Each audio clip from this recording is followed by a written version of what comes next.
হাসরের দিন আমরা সবাই আসামি হয়ে যাব। আমরা ওই আসামি হতে চাই না। একথা বারবার বলেছি আমরা যে এরপরেও আর এই ধরনের দেখতে চাই না, কিন্তু না, হয়েই চলছে, বন্ধ হচ্ছে না। তার মূল কারণ হলো বিচারের নামে অবিচার, বিচারের নামে দীর্ঘসূত্রিতা এবং বিচারের নামে তামসা। রামিসার বিচার নিয়ে কোনো তামসা করা হোক, এটা আমরা চাই। মাননীয় প্রধানমন্ত্রী তাদের বাসায় গিয়ে আশ্বস্ত করেছেন 15 দিনের মধ্যে বিচার সম্পন্ন করবেন। আমরা দেখতে চাই প্রধানমন্ত্রীর কমপক্ষে এই ওয়াদাটা শতভাগ বাস্তবায়ন হবে, এবং এটি যদি বাস্তবায়ন হয় সারা বাংলাদেশের 18 কোটি মানুষ খুশি হবে, ওনার জন্য দোয়া করবে। আমরা ওনার জন্য দোয়া করতে চাই, দেখতে চাই 15 দিনে এই বিচার সম্পন্ন হবে। এবং আমি পার্সোনালি বিশ্বাস করি যদি বিচার বিভাগ সঠিকভাবে এই কাজ করে, সিরিয়াসলি করে, তাইলে 15 দিন মানে 15 কর্মদিবসের মধ্যে এটি সম্ভব। অন্তত বিচারিক আদালতের কার্যক্রম সম্পন্ন করা সম্ভব। তারপরে দ্রুততম সময়ের মধ্যে এই রায়কে কার্যকর করার জন্য হাইকোর্টে পাঠাতে হবে। ওইটাও যদি সিনসিয়ারিটি থাকে উদাহরণ সৃষ্টির জন্য, ওইটাও 1 মাসের মধ্যে হয়তো বা সম্পন্ন করা সম্ভব।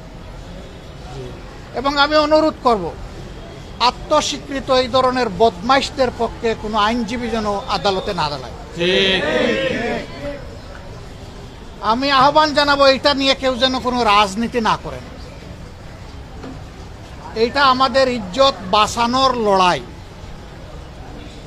এই মেয়ে আমাদেরকে ক্ষমা করবে না যদি এই মেয়ের বিচার সুষ্ঠুভাবে সম্পন্ন হয়ে রায় কার্যকর না হয়। হাসরের দিন আমরা সবাই আসামি হয়ে যাব। আমরা ওই আসামি হতে চাই না। একথা বারবার বলেছি আমরা যে এরপরেও আর এই ধরনের দেখতে চাই না, কিন্তু না, হয়েই চলছে, বন্ধ হচ্ছে না। তার মূল কারণ হলো বিচারের নামে অবিচার, বিচারের নামে দীর্ঘসূত্রিতা এবং বিচারের নামে তামসা। এর কারণে বিচারের প্রতি মানুষের কোনো আস্থা নাই। রামিসার বাবা আব্দুল হান্নান মোল্লা, উনাকে যখন লোকেরা জিজ্ঞেস করেছিল আপনি বিচার চান কিনা, উনি বলেছেন আমি কার কাছে বিচার চাইব। আমরা বিচারের প্রতি এই যে অনাস্থা তৈরি হয়েছে বিভিন্ন ধরনের হস্তক্ষেপের কারণে, আমরা চাই অনাস্থার সংস্কৃতি থেকে বিচার বিভাগ বের হয়ে আসুক। বিচার বিভাগ 100 বার স্বাধীন হোক এবং 100 ভাগ স্বাধীনতা নিয়ে তারা বিচার করুক, ন্যায় বিচার করুক। আমরা ওইটাই দাবি করব। আমরা সারা বাংলাদেশের জনগণের পক্ষ থেকে এই দাবি জানাই যে রামিসার এই বিচার অতি দ্রুত সম্পন্ন করে, যেহেতু সে স্বীকার করে নিয়েছে এবং এইখানে অন্য কোনো আলামতের প্রয়োজন নেই, আলামত একদম স্পষ্ট, সে এবং তার স্ত্রী এখান থেকে কোনোভাবেই রক্ষাকে পেতে পারে না। এই দুইজনকেই বিচারের আওতায় আনতে হবে। এখন ধানাই পানাই করার জন্য আরও কার নাম বলতে পারে, বিচারকে দীর্ঘসূত্রে করার জন্য নাম বলতে পারে, এটি একটা চক্রান্ত। কোনো শয়তান হয়তো এগুলো শিখাইও দিতে পারে। আমরা ওই সমস্ত বিচার নিয়ে, রামিসার বিচার নিয়ে কোনো তামসা করা হোক, এটা আমরা চাই। আজকে তার বিচারের প্রক্রিয়া শুরু হওয়ার কথা হয়তো হয়েছে। বাবা তো যার বুকের ধন হারিয়ে গেছে সেই বুঝবে কোন জিনিস সে হারিয়েছে। এই জন্য সকাল থেকে বুকের ব্যথা নিয়ে এখন নিজেই আবার হাসপাতালে ভর্তি। আমরা তো চেয়েছিলাম বাসায় যেতে, কিন্তু যখন খবর পেলাম যে তিনি হাসপাতালেই ভর্তি, তখন চিন্তা করলাম যে অন্তত তাকে দেখে যাই, সান্ত্বনাটুকু দিয়ে যাই, জানিয়ে যাই যে সারা দেশবাসী, সারা জাতি, বাংলাদেশে এবং বাংলাদেশের বাইরে সবাই আপনাদের জন্য দোয়া করছে। উনি বড় আক্ষেপ করে বললেন যে এই দোয়া কি চেয়েছিলাম এইভাবে? আমি বললাম না, এইভাবে চান নাই, কিন্তু আপনি যা চাইছেন তার চাইতে এই ক্ষেত্রে আল্লাহ আপাতত আপনাকে বেশি দিয়েছে। এরকম বহু মানুষ দুনিয়া থেকে বিদায় নেয়। কেউ অন্যের মেয়ের জন্য চোখের পানি ফেলে না। আমার তো পড়েছে এবং আমি বিশ্বাস করি আমার মতো লাখো মানুষের পড়েছে। লাখো মায়ের চোখ থেকে পানি ঝরেছে, বাবার চোখ থেকে পানি ঝরেছে, ভাইয়ের চোখ থেকে পানি ঝরেছে। কিন্তু এরকম দুষ্কৃতিকারীরা এগুলা করবে আর আমরা চোখের পানি ফেলবো, এটা আমরা চাই। আমরা চাই এই সংস্কৃতি একদম বন্ধ হোক। ইনশাআল্লাহ আপনারা দোয়া করবেন। আমরা সংসদে আছি, আমার উপর একটা দায়িত্ব আছে, সরকারের ভালো কাজে সহযোগিতা করা, দেশে এবং সমাজে এবং সরকারে অন্যায় কিছু হলে তার প্রতিবাদ করা। 7 তারিখ বাজেট অধিবেশন শুরু হবে। আল্লাহ আমাকে বাঁচাইয়া রাখলে, তৌফিক দিলে, ওই দিনই আমি এই বিষয়টা সামনে নিয়ে আসবো ইনশাআল্লাহ। এবং শুধু রামিসার জন্য না, এই দেশের প্রত্যেকটি মেয়ের হয়ে আমি দাঁড়াবো ইনশাআল্লাহ।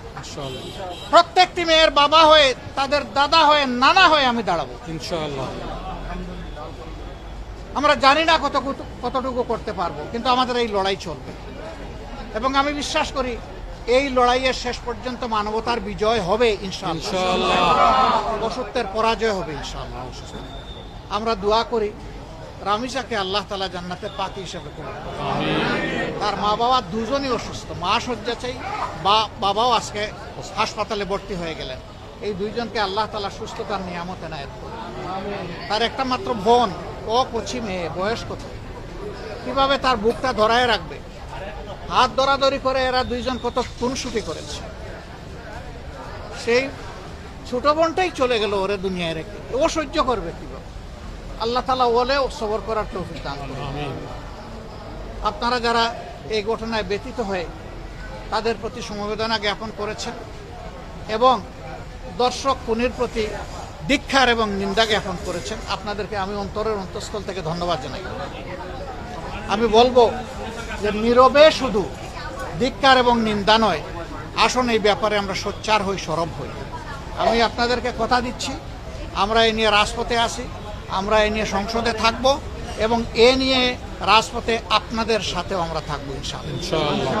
এদেশ আমাদের, এদেশকে, এই সভ্যতাকে, এই সংস্কৃতিকে, এই মানবতাকে জাগিয়ে তোলা, বাঁচিয়ে রাখা আমাদের সকলের সম্মিলিত দায়িত্ব। আল্লাহ তাআলা এই দায়িত্ব আমাদেরকে পালন করার তৌফিক দান করুন। আমি একটা বিষয়ে কথা বলেছি অলরেডি, আর একটা বিষয়ে পরে কথা বলবো। আজকে আমি রামিসাকে এখানে রাখতে চাই, রামিসার সাথে আর কিছু শরীক করতে চাচ্ছি না, কারণ এই বিষয়টা রামিসা ব্যক্তি নয়, এই বিষয়টা গোটা জাতিসত্তার সাথে জড়িত। এই জন্য আমি আজকে আর অন্য কোনো প্রশ্নের জবাব দিব না বলে আমি দুঃখিত। আসসালামু আলাইকুম।